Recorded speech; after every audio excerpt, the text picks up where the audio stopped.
गट्टू सगळ्यांच्या मागे पळण्याचा प्रयत्न करतो, पण त्याला पळायला शक्ती मिळत नव्हती. तो खूप स्लो पळतो. त्याला चक्कर आल्यासारखं होऊ लागतं. खूप दिवसांनी खेळल्यामुळे त्याच्या डोळ्यांना ऊन सहन होत नव्हतं. त्याला खूप घाम येऊ लागतो आणि त्याचा श्वासही फुलतो. गट्टू अशक्तपणामुळेच मैदानामध्ये पडतो. सगळे मित्र त्याला पाहून काळजीत पडतात. ते धावत त्याला उठवायला जातात आणि गट्टू रडू लागतो. गट्टू, काय झालं? तू ठीक आहेस ना?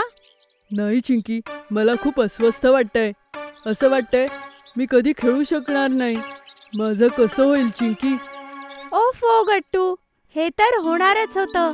रात्री झोपत नाहीस, जेवण करत नाहीस, दिवस रात्र गेम खेळत असतोस, मग अस्वस्थच वाटणार ना? काही टेन्शन नाही गट्टू, आम्ही पहिल्यासारखे तुला स्ट्रॉंग आणि हॅपी बनवून टाकू.